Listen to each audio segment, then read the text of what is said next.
बिस्मिल्लाहिर्रहमानिर्रहीम। अस्सलामु अलैकुम वरहमतुल्लाहि वबरकातुहू। मेरे प्यारे भाइयों, बहनों और अजीज साथियों, जब इंसान की जिंदगी दुखों और परेशानियों की धूप में झुलसने लगती है, जब हर तरफ से तंगी और मायूसी का घेरा कसने लगता है, तो दिल तन्हाई में पुकार उठता है कि ऐ मेरे रब, इस घुटन से निजात कब मिलेगी।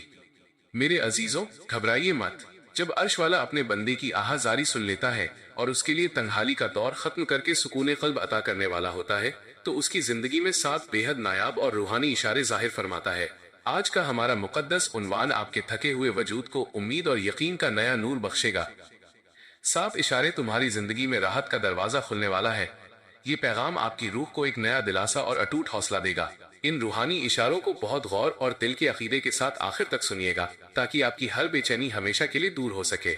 अल्लाह रब्बुल इज्जत की रहमत जब किसी बंदे की जिंदगी में चैन और सुकून लाती है, तो ये 7 मुबारक इशारे जाहिर होते हैं। पहला इशारा, मुसीबतों के बीच भी दिल में एक अजीब सा ठहराव उतर आना। हालात बाहर से भले ही अभी पूरी तरह न बदले हों, लेकिन आपके सीने के भीतर की छटपटाहट और बेचैनी अचानक गायब होने लगती है। आप छोटी छोटी बातों पर तड़पना बंद कर देते हैं। दिल का ये बेसाख्ता सुकून इस बात का पहला साफ इशारा है कि आसमान से राहत का नजूल हो चुका है। दूसरा इशारा, जमाने के तानों और लोगों की कड़वी बातों का बेअसर हो जाना। जो लोग कल तक आपको अपनी जहर बुझी बातों से रुला दिया करते थे, अब उनकी बातें आपके दिल को जख्मी नहीं करती। आप उनको मुस्कुराकर नजरअंदाज कर देते हैं। जब बंदा जमाने के तानों से ऊपर उठ जाता है, तो कुदरत उसके लिए राहत के नए आसमान खोल देती है।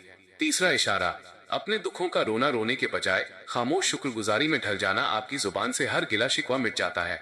आप हर हाल में अपने खालिक का शुक्र अदा करने लगते हैं कि मालिक, तूने जिस हाल में रखा है वही मेरे हक में सबसे बेहतर है। ये दिली संतुष्टि इस बात का सबूत है कि तंगी का दौर अब खत्म होने वाला है। चौथा इशारा, बंद और अटके हुए मसलों में गैबी सहूलियत पैदा होना। लंबे वक्त से जो काम पत्थर की तरह बंद पड़े थे, जहाँ से कोई उम्मीद नजर नहीं आ रही थी, वहाँ अचानक बिना किसी बड़े प्रयास के नए रास्ते और सहूलियतें बनने लगती हैं। रुकावटों का यूं हटना राहत का दरवाजा खुलने का साफ सबूत है। पांचवा इशारा, दुनियावी सहारों से दिल का पूरी तरह बेजार हो जाना। आपको ये सच पूरी गहराई से समझ में आ जाता है कि इंसान सिर्फ खोखली हमदर्दी जता सकते हैं, असली राहत तो सिर्फ अर्श वाले के खजाने से आती है। जब आपका भरोसा लोगों से पूरी तरह हटकर सिर्फ अपने खालिक पर टिक जाता है, तो कुदरत का करिश्मा शुरू होता है। छठा इशारा, रातों की तन्हाई में रब से चुपचाप दिल की बात कहने में असीम लज्जत मिलना। रात के सन्नाटे में जब पूरी दुनिया सो रही होती है, आपका दिल अपने रब के आगे झुकने के लिए मचल उठता है। उस खामोशी में बहने वाला आपका एक एक आंसू इस बात की गवाही देता है कि आपकी फरियाद सुन ली गई है और अब खुशियों की नई सुबह होने वाली है। सातवां इशारा, दुआ मुकम्मल करते ही सीने से बरसों पुराना बोझ हट जाना। जब आप अपनी इबादत पूरी करके हाथों को चेहरे पर फेरते हैं, तो आपको ऐसा लगता है जैसे कंधों से सैकड़ों किलो का भारी पत्थर हटा दिया गया हो। आपके होठों पर एक मीठी और रूहानी मुस्कुराहट आ जाती है। ये दिली इत्मीनान इस बात का आखिरी और पक्का ऐलान है कि तुम्हारी जिंदगी में राहत का दरवाजा खुलने वाला है।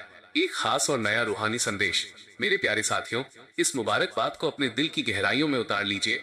अल्लाह की तरफ से मिलने वाली इस राहत और सुकून को अपनी जिंदगी में हमेशा कायम रखने के लिए अपनी दिनचर्या में कसरत से या सलाम ए सलामती अदा करने वाले का जिक्र शुरू कर दीजिए। या सलाम अल्लाह ताला का वो मुकद्दस नाम है जो इंसान की रूह को हर खौफ, बीमारी और घबराहट से आफियत देता है और सीने में चैन की ठंडी हवा भर देता है। जो अपनी जुबान को इस नाम से तर रखता है, अल्लाह उसकी जिंदगी के हर तूफान को हमेशा के लिए शांत कर देता है। या परवरदिगार, तू ही हर बेबस की पुकार सुनने वाला और राहत अता करने वाला है। हमारे गुनाहों को माफ फरमा और हमारी इस आजमाइश व तन्हाई पर अपना खास करम नाजिल फरमा। ऐ दो जहान के मालिक, जो भी भाई या बहन इस वक्त दिल में परेशानियों का बोझ लिए तेरी बारगाह में रो रहे हैं, उनकी जिंदगी से दुखों का अंधेरा दूर कर दे।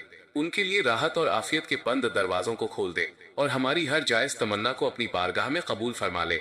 आमीन या रब्बुल आलमीन।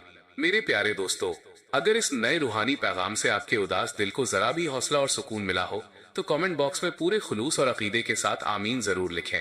इस पैगाम को सवाब की नीयत से अपने अजीजों और परिजनों के साथ शेयर करें, ताकि किसी मायूस दिल को उम्मीद की नई किरण मिल सके। और हमारे इस पाकीज़ा रूहानी सफर से जुड़े रहने के लिए चैनल को सब्सक्राइब करना न भूलें। अस्सलामु अलैकुम वरहमतुल्लाहि वबरकातुहू।